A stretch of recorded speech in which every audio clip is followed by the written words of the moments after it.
Hi friends, welcome to Telugu journalist channel. నా పేరు విష్ణుకుమార్, నేను సీనియర్ జర్నలిస్ట్ని.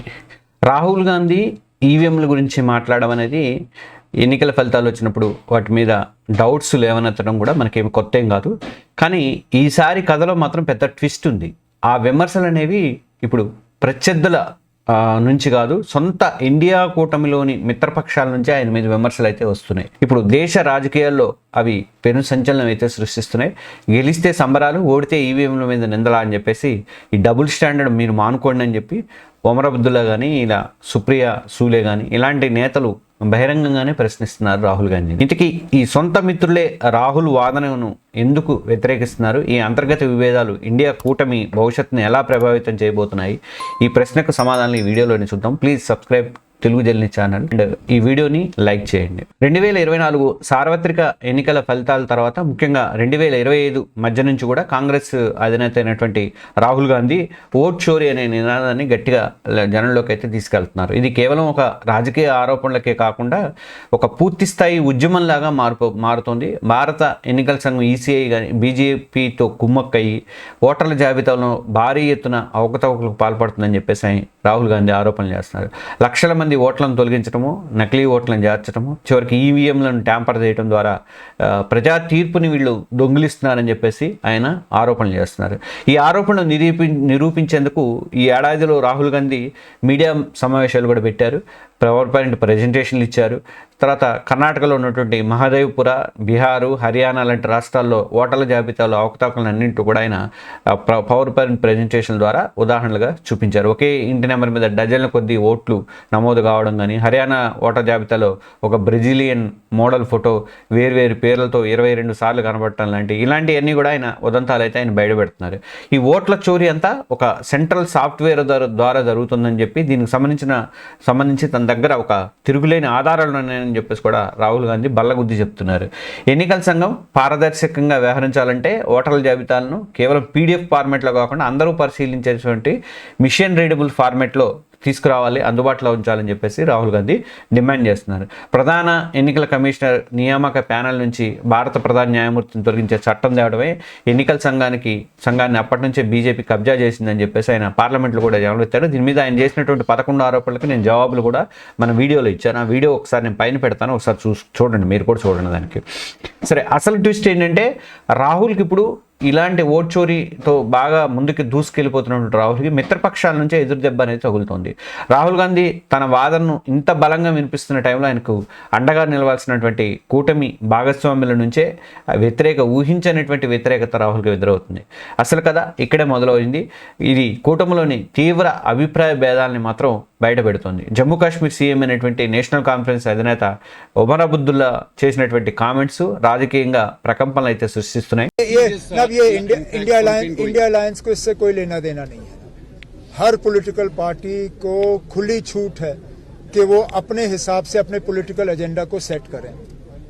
अब कांग्रेस ने एसआईआर या वोट चोरी को जो है अपना एक मेन पॉलिटिकल इशू बनाया है. ठीक है, हम कौन होते हैं उनसे कहने वाले कि वो ना करें. हम अपने इश्यूज चूज करेंगे, वो अपने चूज करें. జమ్మూ కాశ్మీర్ సీఎం అయినటువంటి నేషనల్ కాన్ఫరెన్స్ అధినేత ఒమర్ అబ్దుల్లా చేసినటువంటి కామెంట్స్ రాజకీయంగా ప్రకంపనలు అయితే సృష్టిస్తున్నాయి. ఈవీఎంల మీద మీకు నమ్మకం లేకపోతే ఎన్నికల్లో పోటీ చేయకూడదు, గెలిచినప్పుడే అవే ఈవీఎంలు సరైనవి, ఓడిపోతే అవి మాత్రం ట్యాంపర్ అయినట్ట అని చెప్పేసి ఆయన డబుల్ స్టాండర్డ్ మీరు చేయొద్దు అని చెప్పేసి ఆయన మాట్లాడుతున్నారు. 2024 ఎన్నికల్లో కాంగ్రెస్ పార్టీ 100కు పైగా సీట్లు గెలిచింది కూడా అదే ఈవీఎంలతో కదా అని చెప్పేసి ఆయన అయితే ప్రశ్నిస్తున్నారు. ఓటమిని హుందాగా అంగీకరించాలే తప్ప వ్యవస్థ మీద నిరాధారమైనటువంటి ఆరోపణ చేయడం కరెక్ట్ కాదని చెప్పేసి ఒమర్ అబ్దుల్లా అంటున్నాడు. ఇదే దారిలో ఇండియా కూటమిలో ఉన్నటువంటి మరో కీలక నేత ఎన్సీపీ అంటే శరద్ పవార్ కూతురైనటువంటి సుప్రియా సూలే కూడా రాహుల్ వాదన్ని సమర్థించట్లేదు. सब कागज मेरे साथ क्या हुआ, पहले पंचायत में इतनी बड़ी सरकार आई, मैं नहीं कह रही हूँ, इनका कहना है कि मैं भी उसी मशीन पे चुन के आई हूँ, तो मैं वीवीपैट ईसी किसी पे नहीं बोलूंगी, क्योंकि मेरा कहना है अगर वो मशीन में गलती है तो मेरे से शुरू करिए, क्योंकि मैं 4 बार चुन के उसी मशीन के कारण आई हूँ. So I am not speaking against the machine, I am making a very limited. నేను కూడా అవే ఈవీఎంల ద్వారా 4 సార్లు ఇప్పటికీ ఎంపికయ్యాను. మరి అలాంటప్పుడు వాటిని నేనెలా తప్పుపడతానని చెప్పేసి అంటున్నాము. నాకు భారత ఎన్నికల వ్యవస్థ మీద ఈవీఎంల మీద పూర్తి విశ్వాసం ఉంది అని చెప్పేసి ఆమె అయితే కుండబద్దలు కొట్టినట్టు చెప్తోంది. ఓవైపు రాహుల్ ఎన్నికల సంఘాన్ని టార్గెట్ చేస్తుంటే మరోవైపు కూటమిలోని ముఖ్య నేతలే అదే వ్యవస్థకు అండగా నిలుస్తూ కూటమిలోని సమన్వయాన్ని లోపాన్ని బయటపెడుతున్నారు, రాహుల్ గాంధీని టార్గెట్ చేస్తున్నారు. గెలిస్తే ఒక మాట, ఓడిపోతే మరో మాట అని వైఖరి కాంగ్రెస్ పార్టీపై, ఇండియా కూటమిలో ఉన్న విశ్వసనీయతపై మీదే తీవ్రమైనటువంటి ప్రభావం చూపిస్తుందని చెప్పి రాజకీయ విశ్లేషకులు అయితే అంటున్నారు. హిమాచల్ ప్రదేశ్ కానీ, కర్ణాటక కానీ, తెలంగాణ కానీ ఇలాంటి రాష్ట్రాల అసెంబ్లీ ఎన్నికలలో మరి కాంగ్రెస్ ఘన విజయం సాధించింది కదా, అక్కడ ప్రభుత్వాలు నడుస్తున్నాయి కదా ఇప్పుడు. మరి ఈవీఎంలు ప్రజాస్వామ్యానికి అప్పుడైతే ప్రతీకగా నిలిచినప్పుడు లోక్సభ ఎన్నికల్లో అనుకున్న రిజల్ట్ రాలేదని చెప్పేసి అప్పుడు ఈవీఎంలు చీటింగ్ అంటే ఎట్లా ఉంటుంది, అది కరెక్ట్ కాదు కదా. ఈ డబుల్ స్టాండర్డ్స్ అనేది జనంలో కూడా గందరగోళం అయితే సృష్టిస్తున్నాయి. ముఖ్యంగా మీరు గెలిస్తే నమ్మే వ్యవస్థ ఓడిపోతే అనుమానాస్పదంగా ఎలా మారుతుందనే సామాన్యుడి ప్రశ్నకు కాంగ్రెస్ కానీ కూటమి పెద్దలు కానీ సమాధానం చెప్పలేని పరిస్థితులు అయితే ఉన్నారు. మరోవైపు ఉమర్ అబ్దుల్లా కానీ, సుప్రియా సూలే లాంటి నేతలు ఈ వాదనలను రిజెక్ట్ చేయడం ద్వారా రాజకీయ పరిణితి అయితే ప్రదర్శించారు. ఓటమికి కారణాలు ఈవీఎంలో కాకుండా గ్రౌండ్ లెవెల్లో వెతుకోవాలని చెప్పేసి రాహుల్ గాంధీకి అయితే వీళ్ళు పరోక్షంగా మెసేజ్ పంపినట్లుగా అర్థమవుతుంది మనకి. సొంత మిత్రులే నమ్మని వాదనను జనం ఎలా నమ్ముతారని చెప్పేసి అనిపిస్తుంది. ఈ పరిణామం ఇండియా కూటమి అనేది కేవలం అధికారం లక్ష్యంగా ఏర్పడినటువంటి బలహీనమైన కూటమే తప్ప వారికి ఉమ్మడి సిద్ధాంతం ఏదీ లేదని చెప్పేసి బీజేపీ చేస్తున్నటువంటి విమర్శలకి ఇప్పుడు బలం చేకూరుతున్నట్టు అనిపిస్తుంది. మరి కూటమిలో ఈ అంతర్గత కుమ్ములాట్లు అధికార బీజేపీకి రాజకీయ వరంగా మారి ఇండియా కూటమిని దిశానిర్దేశం లేని ముఠాగా, నాయకుల మధ్య ఐక్యత లేని కూటమిగా విమర్శిస్తున్నాయి. బీజేపీకి మరి ఎంతకంటే మంచి అవకాశం అనేది ఉండదు కదా.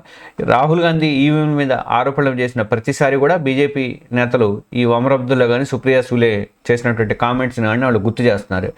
వీళ్ళలోనే ఏకాభిప్రాయం లేదు, మరి వీళ్ళు రేపు దేశాన్ని అట్లా పరిపాలిస్తారనేది ఎద్దేవా చేయడానికి వాళ్ళకు ఒక ఛాన్స్ అయితే ఇచ్చినట్టుగా అనిపిస్తుంది. ఒక బలమైనటువంటి ప్రతిపక్షంగా ప్రభుత్వ విధానాల మీద పోరాడాల్సిన టైంలో కూటమి నేతలు తమలో తాము గొడవ పడటం వల్ల వారి పోరాట పటిమ అనేది నీరుగారిపోతుందని చెప్పి నాకైతే అనిపిస్తుంది. ఈవీఎంల చుట్టూ వెళ్ళినటువంటి ఈ వివాదం, నిరుద్యోగం కానీ, ద్రవ్యోల్బణం కానీ ఇలాంటి అసలైనటువంటి ప్రజా సమస్యల మీద పోరాటం ఎప్పుడు ఎక్కడ కనబడట్లేదు కాంగ్రెస్ నుంచి. ఈ మొత్తం కూడా వాళ్ళు ఈ ఈవీఎంల మీద, వాళ్ళ నేషనల్ హెరాల్డ్ పత్రికల మీద, వాళ్ళ మీద సొంతంగా చేసుకోవడానికి సరిపోతుంది కదా. ఇట్లాంటి ప్రజా సంస్థల మీద మాత్రం నిరుద్యోగం తాండవిస్తోంది. నిరుద్యోగం దారుణంగా ఉంది పరిస్థితి. మరి ద్రవ్యోల్బణం దారుణంగా ఉంది, ధరలన్నీ పెరిగిపోయినాయి. మరి వీటి మీద కాంగ్రెస్ ఎందుకు ధర్నా చేయట్లేదో అర్థం కావట్లేదు. ఇది కూటమిలోని చిన్న చిన్న పార్టీలను కూడా గందరగోళంలో పడేస్తుంది. దీర్ఘకాలంలో ఇలాంటి ఈ ఐక్యత లేనటువంటి కూటమి అయితే మరింత బలహీనపడుతుంది. భవిష్యత్ ఎన్నికల్లో పొత్తు అయితే కష్టమే అని చెప్పి అనిపిస్తుంది. మొత్తం మీద రాహుల్ గాంధీ ప్రారంభించినటువంటి ఈ ఓట్ చోరీ ప్రచారం అనేది బీజేపీని ఇరుకున పెట్టడానికి బదులుగా ఆయనకే ఎదురు తిరుగుతూ బూమరంగ్ అవుతున్నట్లయితే నాకైతే అనిపిస్తుంది. ఎన్నికల సంఘం ఈ ఆరోపణని నిరాధారం అని చెప్పి కొట్టిపారేస్తుంటే ఆధారాలు ఉండి ప్రమాణం చేసి ఆధారాలు సమర్పించాలని చెప్పి కూడా ఎన్నికల కమిషన్ సవాల్ చేస్తుంది.